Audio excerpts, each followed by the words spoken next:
Iron and Silk by Mark Salzman.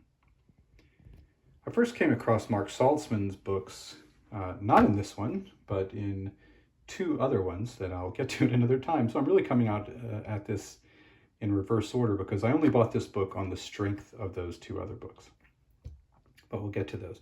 This is a nonfiction account of his time in China. He went to China to study martial arts, and he met all sorts of different people there and had some cultural kinds of experiences, as you know, and not just as a Westerner going there to study martial arts very, very seriously. Not just, well, anyone who would actually travel to China to study martial arts is obviously taking it seriously, but other sorts of cultural things of interest. So this is the spine of the version that I've got, put out by Random House. I actually don't know what that means.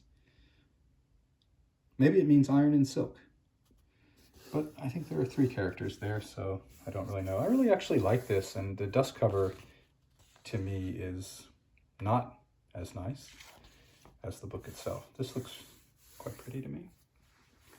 Here's the spine.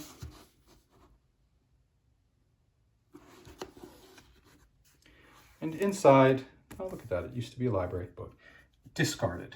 So don't blame me. I did not steal it from a library. I probably bought it for not very much money, which I recommend everyone else to do with their books. If you can, buy it for not very much money. I was hoping, but maybe I misremembered, that there would be some pictures in here of some of the people that he met.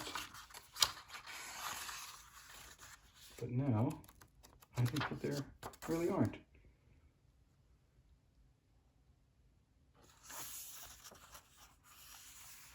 I think this Peking duck story is a story that I still tell to people. See, while he was there studying martial arts, he was also teaching English. And yes, I'm pretty sure that this is a story. I've always remembered this story.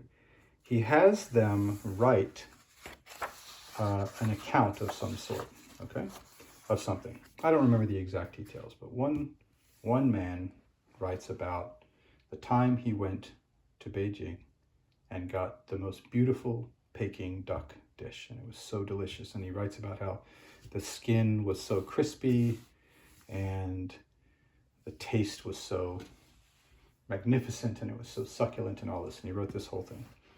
And it struck Mark Salzman. And when he talked to him about it further, it turned out that the man had never been to Beijing, but his wife had gone. And his wife had described it to him so much that he could almost feel that he had gone and that he had tasted it. Something about that story, I don't know, has stuck with me all this time. I read this book a long time ago. Anyway, it's interesting. If you have any interest in China or sort of cultural, not exactly clashes, but cultural, suddenly can't think of a word other than clashes. Cultural encounters. We can just take it right from the thing. A young American encounters all these different kinds of things. Iron and Silk by Mark Salzman.